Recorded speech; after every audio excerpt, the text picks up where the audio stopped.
เป็นเรื่องของเราเองศาสนาคือคน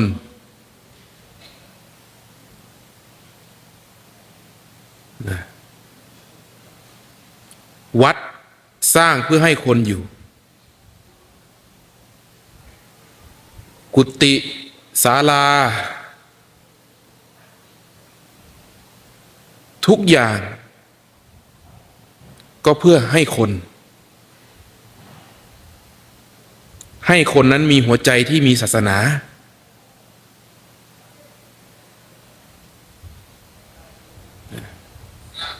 ศาสนาไม่ใช่วัตถุแต่วัตถุเป็นเครื่องเกื้อกูลก็เรียกว่าเป็นของใช้ของคนที่พยายามดำรงตนอยู่ในหลักแห่งพระธรรมคำสอน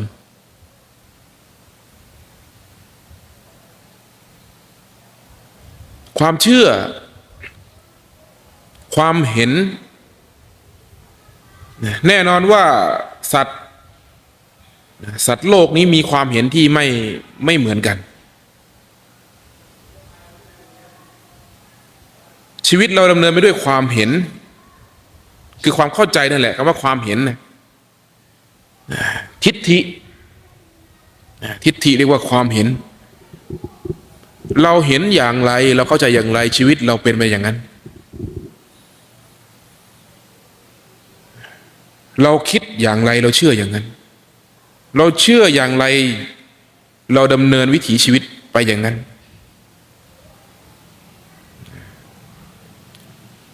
บุคคลใดพ้นออกจากความเห็นทั้งปวงบุคคลนั้นเป็นอิสระนะแม้แต่เห็นถูกนะถ้าเราเชื่อว่าเราเข้าใจถูกแล้วเราเห็นถูกแล้วเราก็จะขัดแย้งกับผู้เห็นผิดนะหากจะพูดโดย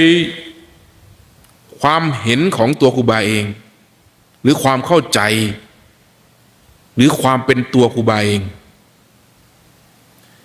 นะหากใจที่เข้าถึงศาสนาย่อมไม่มีศาสนานะจะไม่ว่าศาสนากูดี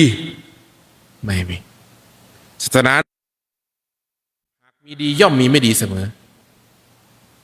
ความขัดแย้งจะไม่มีหากเราลองย้อนกลับไปศึกษาพระพุทธองค์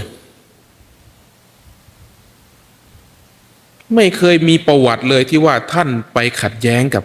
ความเห็นอื่นแต่ท่านสอนในวิถีแห่งความเห็นของท่านคือในหลักที่ท่านรู้เนี่ยหากมีคนถามท่านก็ตอบเรียกว่าสนทนาโตวาทะก็ได้หรืออะไรก็ตามที่เราเรียกกันศาสนาอื่นเขาก็มีความเห็นของเขาธรรมะย่อมไม่ขัดแย้งผู้ที่มีธรรมะย่อมไม่ขัดแย้งถ้ายังขัดแย้งกับสิ่งต่างๆอยู่เป็นเพียงแค่ผู้รู้หลักของธรรมะแต่หัวใจไม่ได้เป็นธรรมะธรรมะนั้นเป็นเพียงแค่ขั้นของความจดจำแต่จริตนิสัยหรือใจที่เรียกว่าใจไม่ได้เป็นธรรมหัวใจนั้นไม่ได้มีธรรมครองมีแต่ความจำล้วนๆจะเกิดความขัดแย้งครูบาพูดอยู่เสมอว่าธรรมะไม่ควรจะแบ่งแยกเนี่ยเราว่าเรามีธรรมมันไม่ควรจะผิดกันกับครอบครัวกับหมู่คณะนะแต่ส่วนใหญ่เนี่ย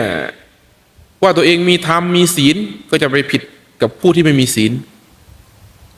เห็นไหมนะบางทีว่าตัวเองเห็นถูกก็จะไปขัดแย้งกับผู้ที่เห็นตรงข้ามกับตนเองนะครูบากลับมองว่าผู้ที่รู้จักธรรมะย่อมดำเนินวิถีชีวิต ตามความเห็นของตนได้ โดยที่ไม่เป็นภัย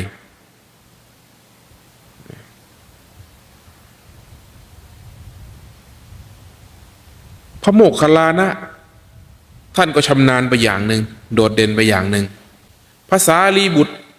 ท่านก็โดดเด่นไปอย่างหนึ่งเนี่ยอุบาเคยศึกษาตอนหนึ่งเคยอ่านเคยได้ยินได้ฟังมามีครั้งหนึ่งที่พระโมคคัลลานะท่านตัดกับภาษาลีบุตรว่าน่าอัศจรรย์ใจยิ่งหนอนะใช้คำว่าน่าอัศจรรย์ใจยิ่งหนอนะที่ว่ามีบริวารเนี่ยมีพวกเรียกว่ากายทิพย์หรือเรียกเทวดายักษ์เนี่ยที่คอยมาเฝ้ามาอารักขามาคอยสดับเอียงเรียกว่าเอียงหูฟัง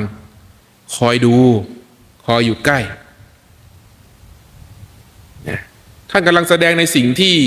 มนุษย์มองไม่เห็นให้ภาษาลีบุตรฟังภาษาลีบุตรก็ตอบว่าน่าอัศจรรย์ใจยิ่งหนอที่ท่านได้เห็นในสิ่งที่น่าอัศจรรย์ภาษาลีบุตรไม่เห็นนะสิ่งเหล่านี้แต่พระโมคคัลลานะเห็นซึ่งสองคนนี้มีประสบการณ์ที่แตกต่างกันแต่ไม่ขัดแย้งซึ่งกันและกันคือไม่ดำรงตนอยู่ในความเห็นของตนว่าตนถูกต้องถ้าเป็นเราล่ะมันบ้าแล้วนะถูกไหมนะเพราะเราเอาความเห็นของเราตัดสินผู้อื่นแต่ครูบากำลังแสดงให้เห็นว่าผู้มีธรรมย่อมดำรงตนอยู่นะตามความเป็นธรรมของตนไม่ขัดแย้งกับสิ่งใดไม่ถือความเห็นตนเป็นที่ตั้งนะนั่นเรียกว่าเสรีภาพและสันติภาพ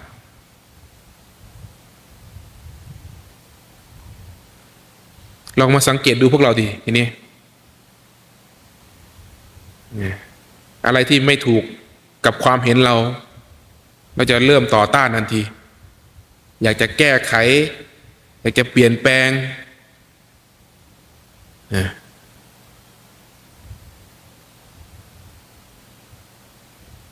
สิ่งที่ได้มาคืออะไรศัตรูส่วนใหญ่ได้ศัตรูนะอยากจะสอนพ่อสอนแม่อยากจะสอนครอบครัวอยากจะให้ครอบครัวเราดีอยากจะให้สังคมดีแต่สิ่งที่ได้มาคือศัตรูเห็นไหม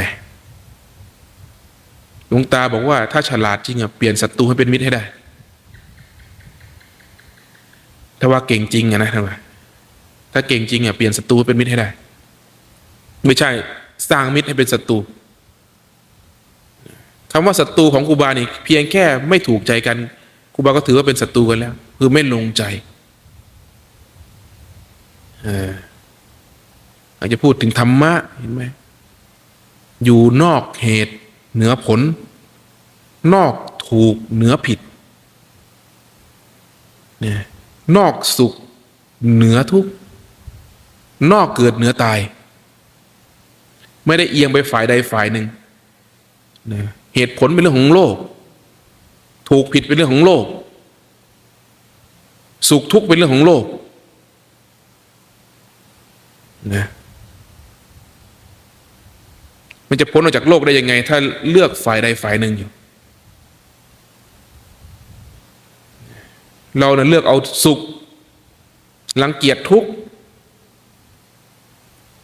เห็นไหมภาวนาก็จะได้แต่ความสุขเนี่ยอยากได้แต่ความสงบแต่ไม่รู้เลยว่าความสงบนี่คืออะไรแสวงหาความสงบแต่ไม่รู้จักความสงบ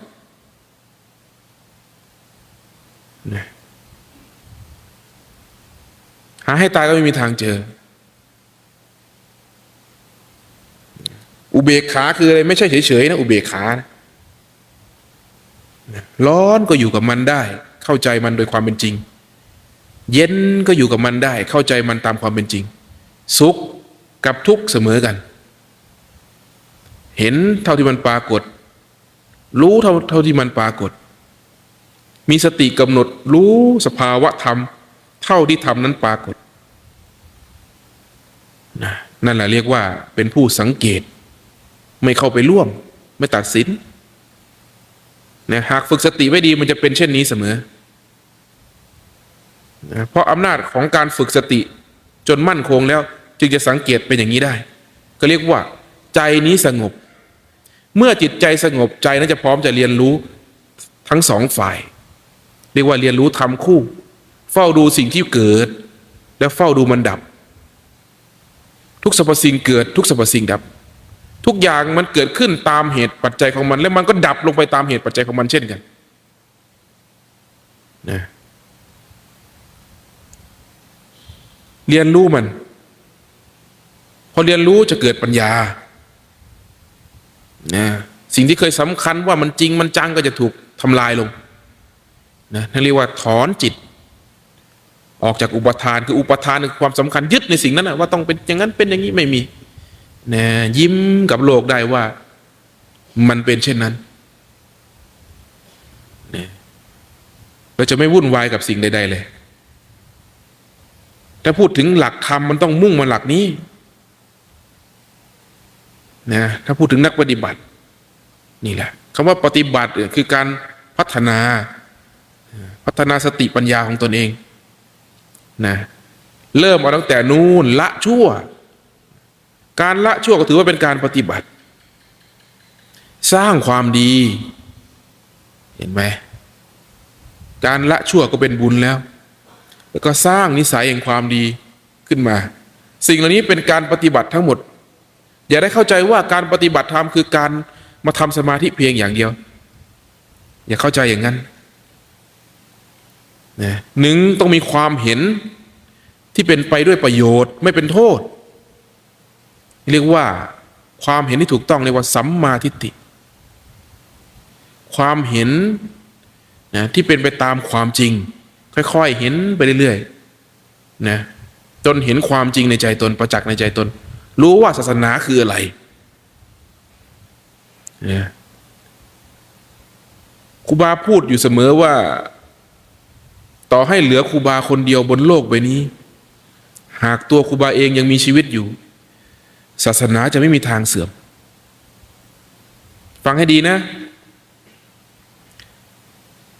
บนโลกใบนี้เหลือครูบาเพียงคนเดียวศาสนาก็ยังไม่เสื่อมลองมาแกะคำพูดนี้ดูว่าเหลือคนเดียวมันจะไม่เสื่อมได้อย่างไรลองมาแกะคำพูดนี้ดูมันเหลือคนเดียวแสดงว่ามันเสื่อมลงมาหมดแล้วใช่ถ้ามองภายนอกแต่หากมองลงในใจตัวเองศาสนานี้ยังสง่างามอยู่เสมอยังเด่นอยู่เสมอนะยังงดงามยังบริบูรณ์อยู่เสมอเพราะมันเป็นเรื่องของใจเห็นไหมหากจะพูดจริงๆมันต้องพูดอย่างนี้นะไม่ได้พูดออกไปภายนอกนะทีนี้เรารู้แล้วว่าศาสนาคือใจของเรานี่แหละรักษาที่ไหนล่ะรักษาศาสนาใจเนี่ยเหมือนหลวงตาบอกมึงอยากได้พระดีมึงก็มาบวชเอาเองเห็นไหมมึงอยากคบพระแบบไหนมึงอยากได้พระแบบไหนมึงก็สร้างตัวเองให้เป็นพระแบบนั้นแล้วมึงก็คบกับพระกับตัวมึงเองนั่นแหละท่านพูดอย่างนี้ในนั้นหลวงตาความหมายคือว่ามาฝึกตนเองเถอะเห็นไหมจงทำตนให้เป็นเหมือนดอกบัวที่เบ่งบานอยู่กลางบึงนะหน้าที่ของดอกบัวนะที่แทงขึ้นมาจากโคนตมกว่าจะเบ่งบานขึ้นมาได้ผ่านอุปสรรคมากมายจนเบ่งบานพ้นเหนือน้ำได้นะกีบบัวนั้นใสสะอาดปราศจากธุลีในดอกบัวก็มีน้ำหวานมีเกสร นะเป็นประโยชน์ต่อเราสรรพสัตว์ใครที่ปรารถนาน้ำหวานใครที่ปรารถนาผลประโยชน์ในดอกบัวนั้นเขาจะวิ่งมาเขาจะแสวงหามาเองนะจงอย่าทำตนเป็นเหมือนดอกบัวนะที่เที่ยวยื่นให้คนนั้นคนนี้มันผิดวิสัยของดอกบัวนะเข้าใจไหมมันผิดวิสัยของดอกบัวจริงๆแล้วดอกบัวมันก็แค่ทำหน้าที่ของมันนะแล้วมันก็บานตามหน้าที่ของมันนะผึ้งแมลงผีเสื้อที่เห็นว่าโอ้ตรงนั้น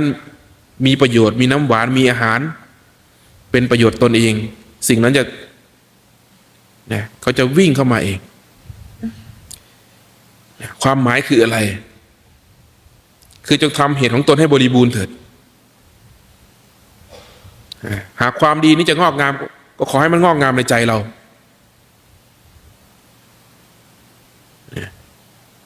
หากธรรมนี้มันจะงอกงามก็ให้มันงอกงามในใจเรานั่นเรียกว่ากรรมจงเป็นผู้รักษากรรมนะประพฤติปฏิบัติกรรมนะดำรงตนเนี่ยกรรมเนี่ยคือการกระทำเนี่ยทั้งกายวาจาใจเนี่ยจงดำรงตนเนี่ยให้เป็นธรรมนั่นแหละศาสนาเนี่ยหากมองข้างนอกนี่ข้อศีลอะไรต่างๆมันบริบูรณ์หมดนั่นแหละครบหมดนะครบหมดเลยข้างนอกนะแต่ศีลจริงๆมันคือเรื่องของใจเรานะการไม่ทำชั่วนะ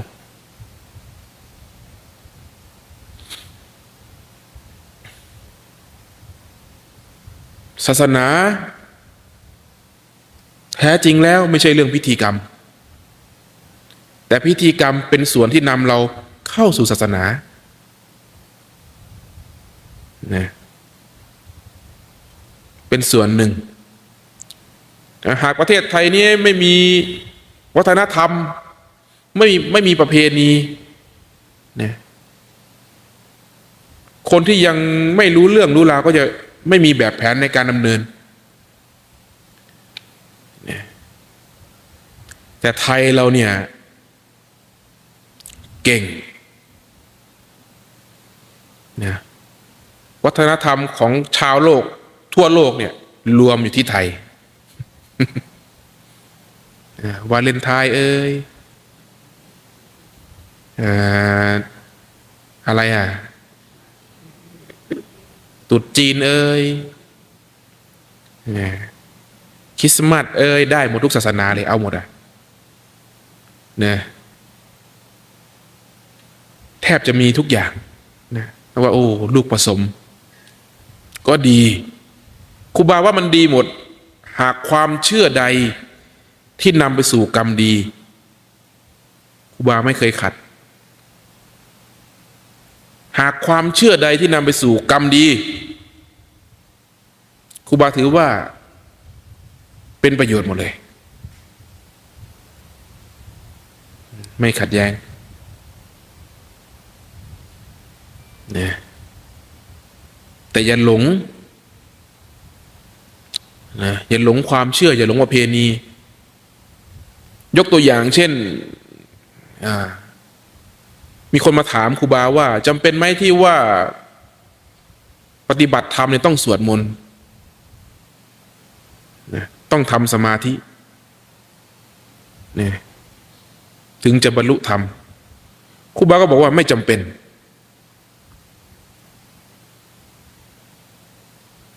อ้าวแล้วไม่สวดมนต์ไม่ทำสมาธิจะปฏิบัติธรรมอะไร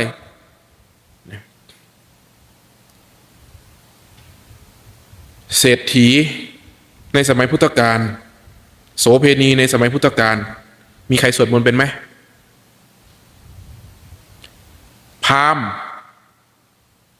นะมีใครสวดมนต์เป็นไหมที่มาเจอพุทธเจ้า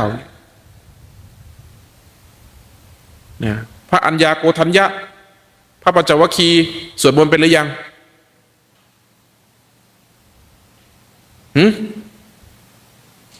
ทำไมท่าน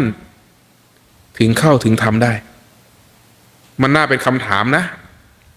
ครูบาตั้งคำถามนะตั้งคำถามให้พวกเราได้วิเคราะห์ดูได้คิดดูว่าแท้จริงแล้วเรากำลังทำอะไรอยู่นะฟังให้ดีก่อนครูบาไม่ได้สนับสนุนไม่ให้สวดมนต์นะไม่ใช่นะอย่าเข้าใจผิดว่าครูบานี้สนับสนุนว่าไม่ต้องสวดมนต์หรอกไม่ใช่นะแม้แต่ตัวครูบาเองก็ยังกราบนะก่อนนอนก็กราบก็สวดมนต์อยู่นะไม่ได้ล้มหัวลงนอนเลยนะฟังให้มันดีนะครูบากำลังบอกว่าไม่จำเป็นนะเพราะเขาถามว่าอะไรจำเป็นไหมเขาถามว่าจำเป็นไหมที่การปฏิบัติธรรมเนี่ยต้องสวดมนต์ทำสมาธิถึงจะบรรลุธรรมได้เขาถามมาถูกไหมแล้วก็ตอบว่าไม่จำเป็นนะ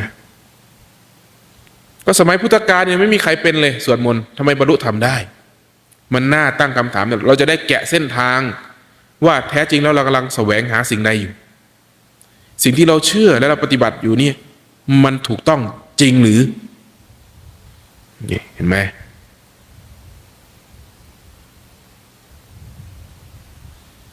ทำไมโสเพณี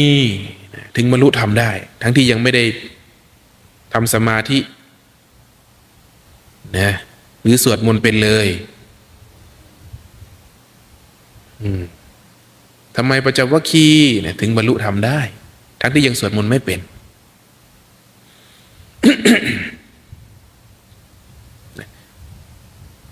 เนี่ยเห็นไหมแต่อย่าไปตีความผิดนะอย่าไปตีความเข้าข้างกิเลสนะว่าโอ้ครูบาไม่ได้สอนในสวดมนต์ไม่ใช่นะเรากำลังแกะเส้นทางว่าเรากำลังหาอะไรกันแน่การปฏิบัติจริงๆแล้วคืออะไรกันแน่นะหากพฤติกรรมหรือการกระทำใดหรือกรรมใดนะที่มุ่งไปสู่ความดีครูบาเรียกว่าปฏิบัติธรรมทั้งหมดการสวดมนต์นี่ดีไหมดีสวดไปสิ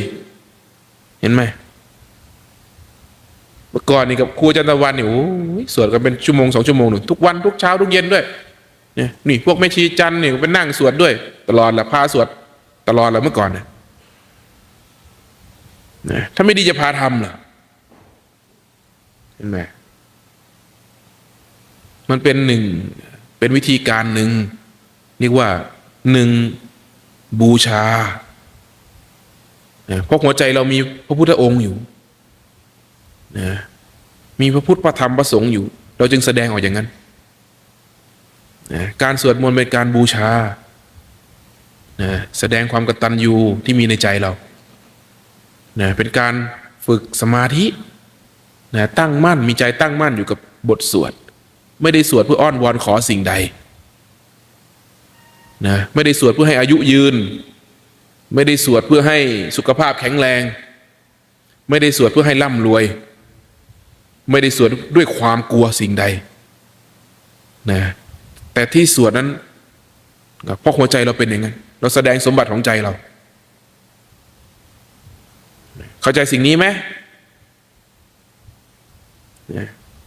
เมื่อก่อนตัวครูบาเองสวดมนต์แต่เจตนาในใจนั้นเต็มไปด้วยกิเลสสวดหวังว่าคนอื่นจะเห็นว่าเราเป็นผู้ปฏิบัติธรรมอยากให้คนอื่นรู้ว่าเราดีนะเราเป็นคนดีนะสวดหวังว่าเราได้บูชาเทวดาบูชาพระพุทธเจ้านะชีวิตเราจะดีขึ้นสุขภาพเราจะดีขึ้นฐานะเราจะดีขึ้นนะสวดยังคาถาบูชาพญามัจจุราชหวังผูกมิตร เนี่ยยังหน่อยๆก็ได้บูชาเพิ่นเด้เวลาตายไปเป็นเพื่อนกันได้นะติดศีลบนไว้หน่อยความรู้สึกมันเป็นอย่างนั้นจริงๆนะแล้วครูบาเชื่อว่าคนที่นั่งอยู่นี่นักปฏิบัติธรรมส่วนใหญ่เลยนะผ่านประสบการณ์นี้ผ่านประสบการณ์นี้เนี่ย90%นี่ผ่านแน่นอนประสบการณ์เห็นไหมบอกว่าสวดมนต์ที่เจตนาเต็มไปด้วยกิเลสหากไปสวดรวมกับเพื่อนเนี่ยเพราะเพื่อนสวดผิดก็ตำหนิแล้วนะเป็นไหมเป็นก่อนจะรู้มันต้องหลงก่อนแหละนะก่อนที่มันจะรู้เรื่องมันก็ต้องผิดพลาดก่อนที่มันจะถูกมันต้องผิดก่อนนะจงอย่ารังเกียจความผิดพลาดแต่จงเรียนรู้จากความผิดพลาดนั้นนะไม่มีใครอยู่ดีรู้เลยมันต้องหลงก่อนนะบ้ามาทั้งนั้นแหละนะก็จะมีนะรู้จักความขึ้นมาบ้างนะเจตนาในใจเข้าใจว่าเจตนาหรือยังเจตนาของใจนะทีนี้ได้ยินแล้วจะได้ไม่หลงนะอาศัยสัญญาตัวนี้แหละฝึกตนนะสิ่งที่ครูบาแสดงออกไปลองพิจารณาดูว่ามันเป็นประโยชน์ไหมลองวางทิฏฐิลงนะวางทิฏฐิลงบ้างแล้วเปิดหัวใจนี่รับฟังบ้างนะเพื่อจะเป็นประโยชน์นะหากยังไม่เข้าใจนะลองมองดูรอบข้างพิจารณาดูว่าทำไมคนบางคนถึงได้ประโยชน์นะแต่ทำไมเราถึงได้โทษทั้งที่ได้ยินสิ่งเดียวกันถ้าว่าตัวเองฉลาดจริงอะจริงไหมเนี่ยถ้าว่าผู้แสดงผู้พูดไม่มีประโยชน์เลยทำไมยังมีคนได้ประโยชน์อยู่มันอยู่ที่ว่าเราจะเลือกมองสิ่งไหนเนี่ยผู้ฉลาดย่อมหาประโยชน์ได้จากทุกสิ่งเนี่ยผู้ฉลาดย่อมหาประโยชน์ได้จากทุกสิ่งคำนี้ไม่ใช่เป็นคำที่ประดิษฐ์ประดอยสวยหรูเท่านั้นแต่มันคือสภาวะของจิตใจที่เป็นธรรมผู้ฉลาดย่อมหาประโยชน์ได้จากทุกสิ่ง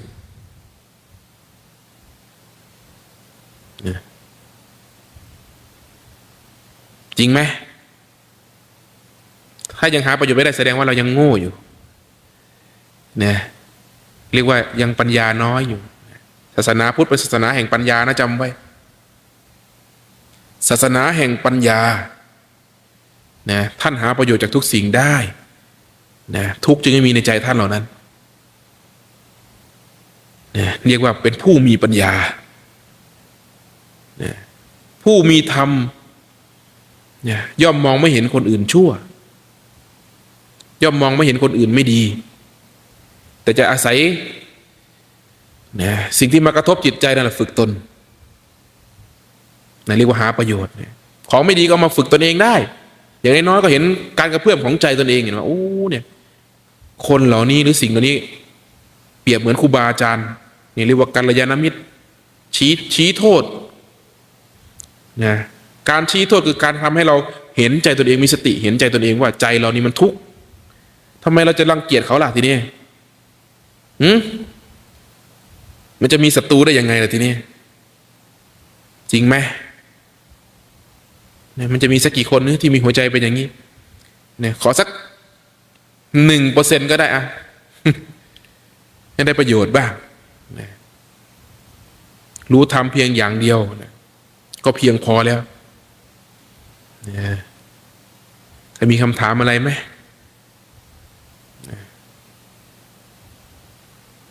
เชิญถามมา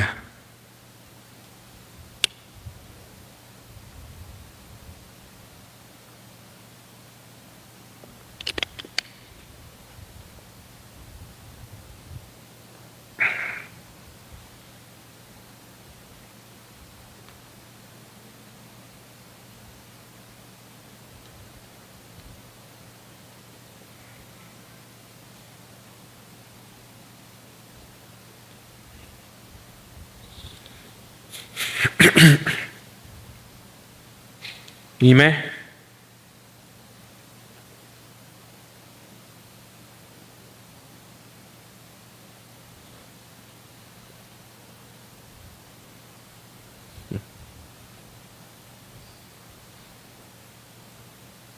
ครูบาเล่นพูดไม่ให้ถามเลย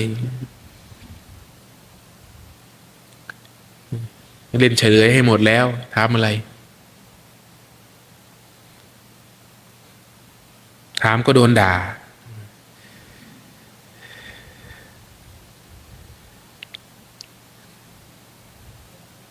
ครูบาเนี่ยเป็นคู่สนทนาที่ไม่ได้เรื่องเลยนะมีไมค์ไหมเอาไมค์ให้แม่ชีหน่อยคนอื่นจะได้ยินด้วยครูบาก็ไม่ได้ยินเหมือนกันมันไกลเอาไมค์ให้แม่ชีหน่อยลุกเลยครับ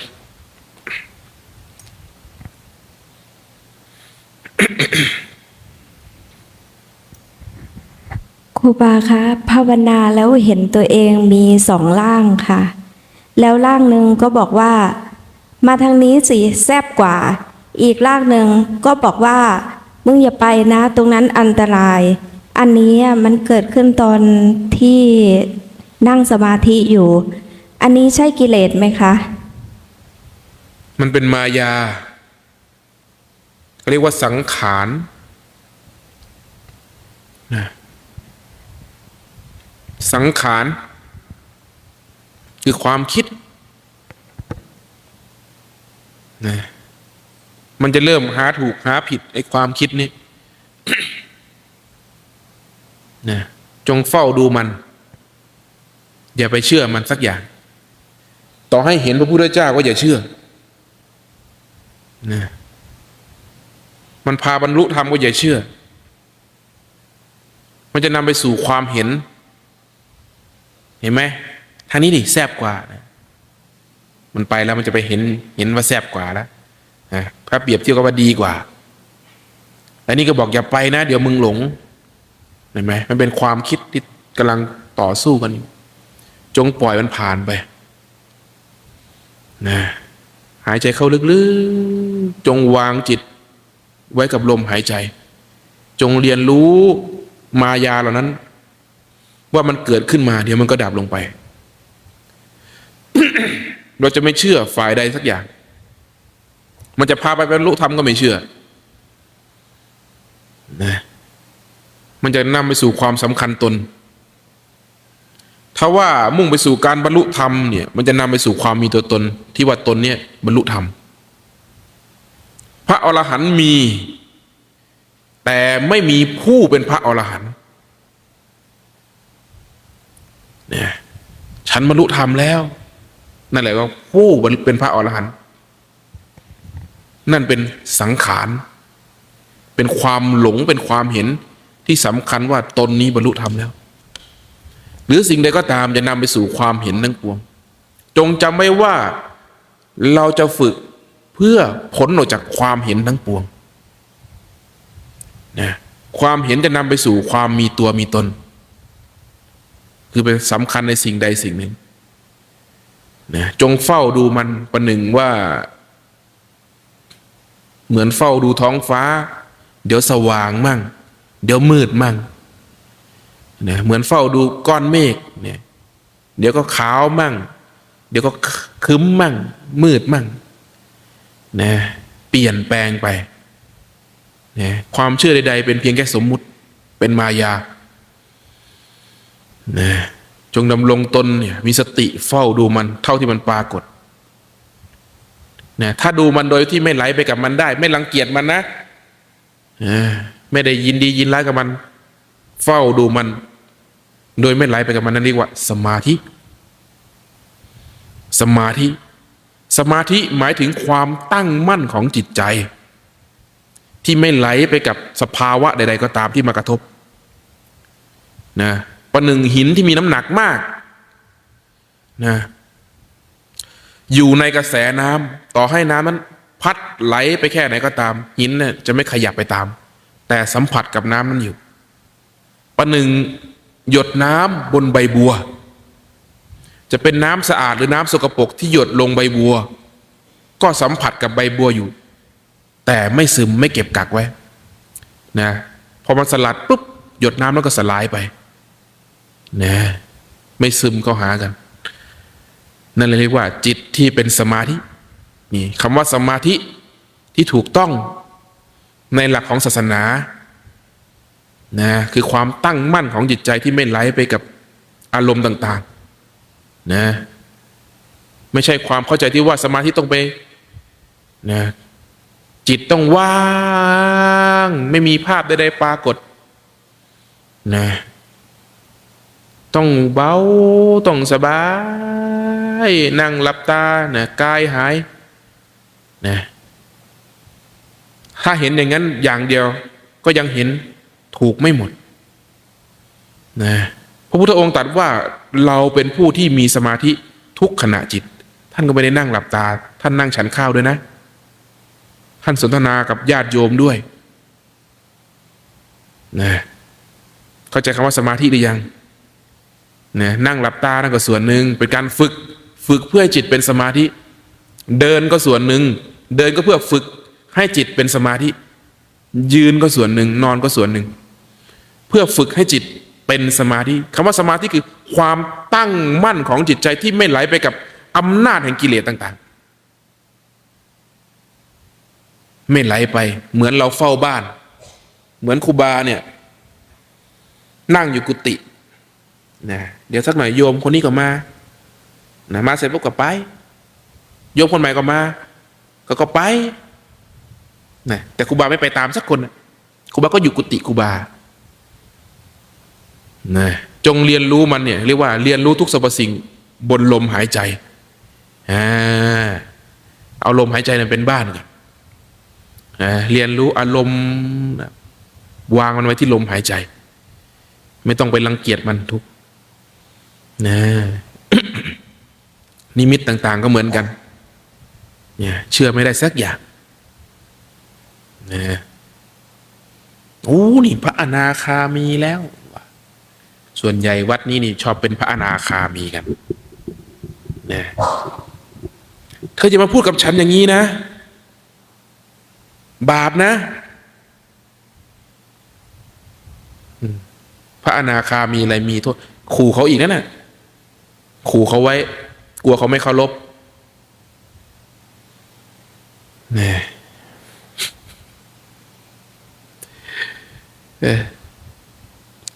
กลัวเขาไงกลัวเขาไม่เคารพไงกลัวเขาบาป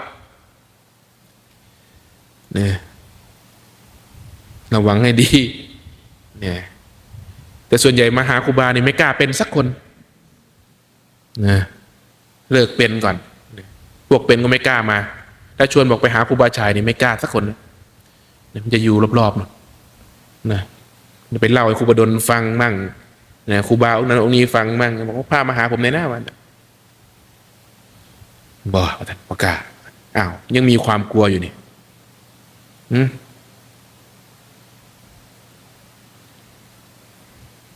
มีอีกไหม ค่ะน้อมกราบครูบาฉายนะคะอยากให้ครูบาแก้ไขไม่ใช่แก้ไขนะคะคือว่าทางแม่ชีที่ถูศาลากันทุกวันนะคะบางทีเรามานั่งรอก่อนที่จะถูศาลาถึงเวลาบ่ายโมงแต่เราก็จะนั่งข้างหลังตรงนั้นที่อาสนะพระนะคะบางทีก็นั่งมั่งนอนมั่งแต่บางคนไม่เห็นก็บอกว่ามันไม่เหมาะสมแต่พอถึงเวลาบ่ายโมงครึ่งเราก็เริ่มถูแล้วก็แม่ก็เหยียบข้างบนมั่งอะไรมั่งอย่างเงี้ยค่ะก็กลัวบาปแต่นี้อยากให้ครูบาแก้ไขแบบอะไรให้กระจ่างให้แม่ชีสองฝ่ายที่โต้เถียงกันนะคะว่าบาปหรือทำถูกต้องไหมคะที่ผู้หญิงเดินข้างบนนะคะเวลาทำความสะอาดไหนว่าศาสนาเนี่ยไม่มีแบ่งชายหญิงไหนว่าจิตใจไม่มีแบ่งชายหญิง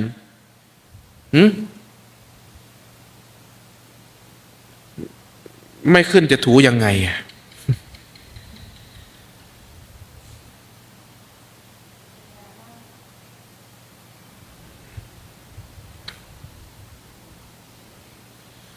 ความไม่เหมาะสม เป็นความเห็นครูบาจะยกตัวอย่างหลวงตาให้ฟังนะมีเหตุการณ์หนึ่งที่น่าเอามาเล่าให้กันฟังเพื่อให้เป็นข้อคิดว่าบาปถูกผิดเนี่ยมันเป็นยังไงมันอยู่ตรงไหนกันแน่ มีพระบวชใหม่นะยังไม่รู้อะไรเลยอย่างเช่นว่าบวชมาวันเนี้ยแล้วพรุ่งนี้ไปบิณฑบาตพอไปบิณฑบาตมันจะมีที่หนึ่งเป็นที่นั่งประจำของหลวงตานะพระก็ไม่รู้นะท่านก็ว่านั่งก็ไปนั่งท่านก็ไปนั่งหมู่คณะพระที่บวชก่อนเห็นปุ๊บก็รู้สึกไม่พอใจว่าพระองค์นี้ไม่มีมารยาทไม่รู้จักกาลเทศะไปนั่งที่ครูบาอาจารย์นะมีความรู้สึกไม่พอใจอยู่ในนั้นนะ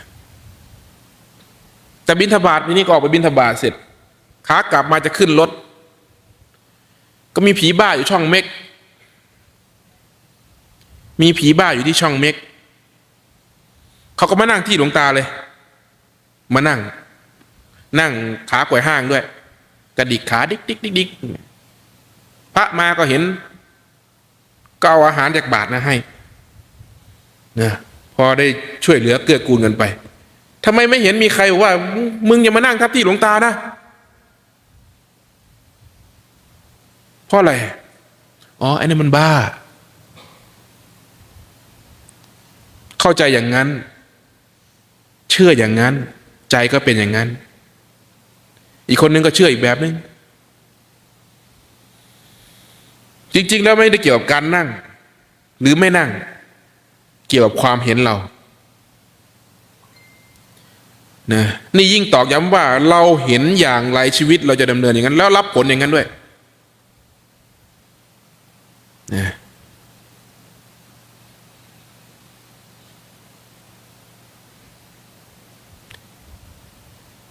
ถ้ามันไ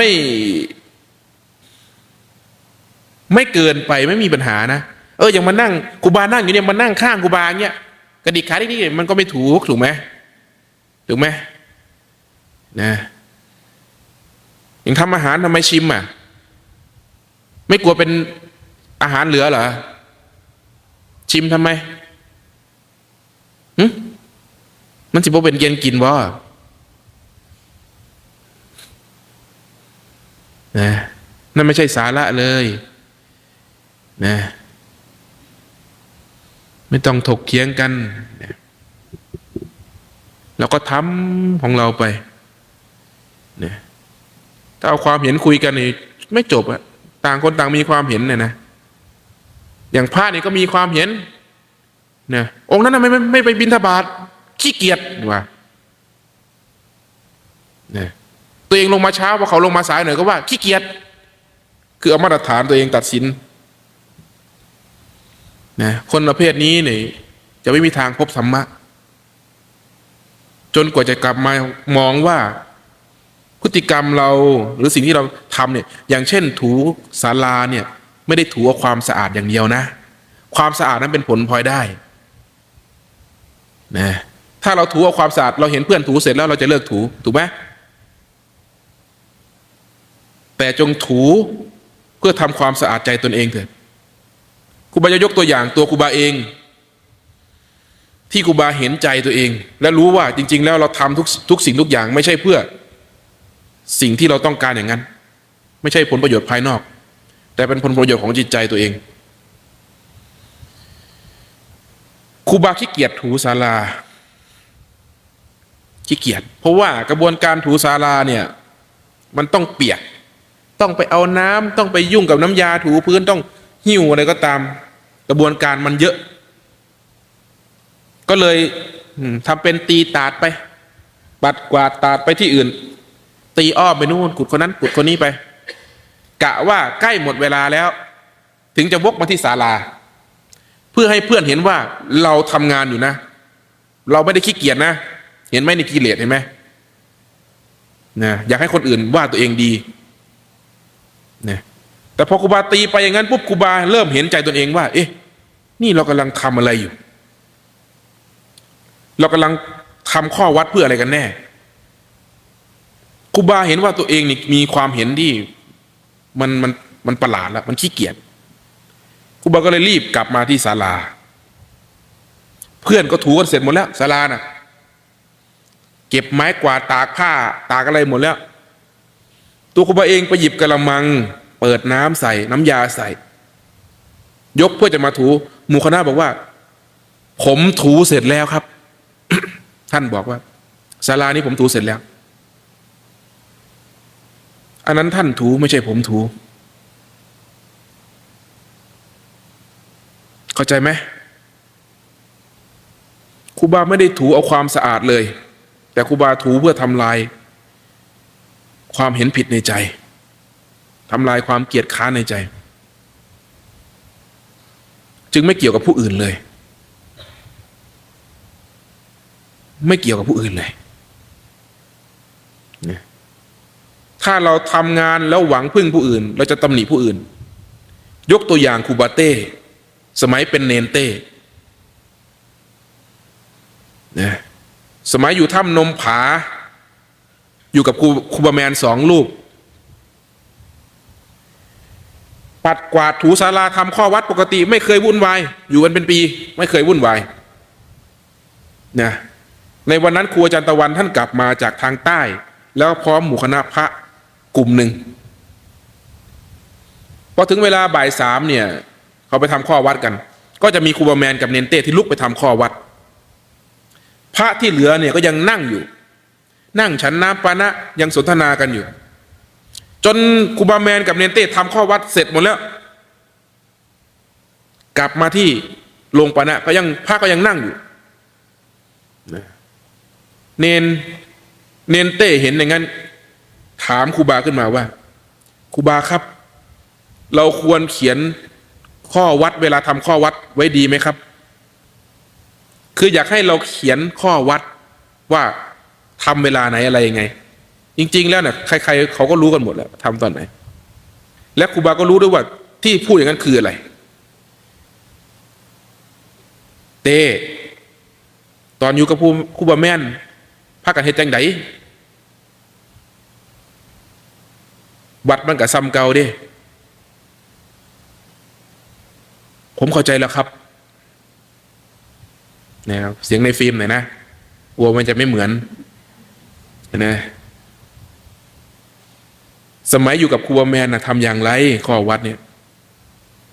วัดก็เท่าเดิมนะไม่ได้ใหญ่กว่าเดิมพูดไม่กี่คำแค่นี้แหละผมเข้าใจแล้วครับตั้งแต่วันนั้นมาก็ไม่เคยวุ่นวายกับใครอีกเลยเนี่ยจนเป็นครูบาเต้ทุกวันนี้เห็นไหมว่ามันหวังอยากให้คนอื่นทำอย่างที่มันต้องการเพราะเขาไม่ทำปุ๊บวุ่นวายแล้วนะจะเห็นได้ชัดครูบาไพศาลนี่นะตัวอย่างชัดเลยครูบาไพศาลนี่แหละนะก็ต้องห่อเขาไปให้มันนะว่าพระขี้เกียจไม่ลงมาบิณฑบาตแล้วตัวเองกำลังห่อข้าวไปให้หมาพอดีแล้วว่าครูบาไพศาลน่ะหมามันกวดไปใหม่ซอยบอนะบอครับห่อไปให้มันยังนะเราทำอะไรเราอย่าสำคัญว่าเราทำมันจะเป็นภัยนะแต่เราทำเพื่อขัดใจตัวเราเองดีกว่าพอเข้าใจในสิ่งที่ครูบาสื่อไหมนะอย่างข้อวัดเนี่ยเราก็ทำไปนะทำอาหารก็เหมือนกันให้มันได้ธรรมะทำอะไรก็ตามให้มันเป็นการฝึกใจตนเองครูบาจะยกตัวอย่างครูบานิกกี้ครูบาเด่นครูบาพอดนะที่ครูบาเห็นนะตี 1 ตี 2เนี่ยครูบานิกกี้จะมาแล้วมาที่กุฏิจะมาทำข้อวัดนะเช็ดกวาดถูกุฏิเช็ดไปเสร็จปุ๊บอุ้มบาได้ก็ลงมาท ที่ศาลามาตั้งบาตรมาทำข้อวัดที่นี่ ตี 2กว่าจะตี 3เนี่ยครูบาเด่นขึ้นมาอีกแล้วเหมือนกันมาทำข้อวัดทั้งที่ครูบานิกี้ถูไปแล้วครูบาเด่นก็มาถูต่อนะทำเสร็จปุ๊บก็ลงมาที่ศาลานะครูบาพอดต่ออีกทีนี่กุฏิหลังเดียวน่ะถูกันอยู่นั่นแหละถูมันอยู่ทั้งวันน่ะคิดว่าเขาถูความสะอาดหรือยังไงมันสะอาดอยู่แล้วจะถูขนาดนั้นน่ะถูกไหมเนี่ยนั่นแหละคือข้อวัดคือข้อปฏิบัติของเขาเพื่อขัดเกลาใจเขาเองเนี่ยนี่ก็เหมือนกันพระเราทำข้อวัดนี่คือข้อปฏิบัติ บิณฑบาตนั่นทำนี่ขบฉันอย่างนั้นอย่างนี้เป็นข้อวัดทั้งหมดเลยสวดมนต์ไหว้พระเป็นข้อวัดทั้งหมดเพื่อฝึกใจตัวเองเท่านั้นนะทำอาหารทำนั่นทำนี่ก็เหมือนกันนะอย่าให้เรื่องเหล่านี้ผิดใจกันนะถ้าใจมันขุ่นเคืองให้มองดูใจตัวเองก่อนมีสตินะใครมีสติก็รอดใครไม่มีสติก็โดนอำนาจแห่งอารมณ์ครอบงำใจนะหวังว่าจะเกิดปัญญานะได้ข้อคิดนะทำมันดีอยู่แล้วนะแล้วให้มันเป็นธรรมด้วยนะให้เป็นกุศลเป็นประโยชน์ต่อทั้งภายนอกและจิตใจตนเองนะก็ขอให้นะเห็นทุกข์นะขอให้เห็นทุกข์นะใครเห็นทุกข์คนนั้นเห็นธรรมนะใครเห็นธรรมคนนั้นเห็นพระพุทธเจ้านะวันนี้ก็สมควรนะเอาพอ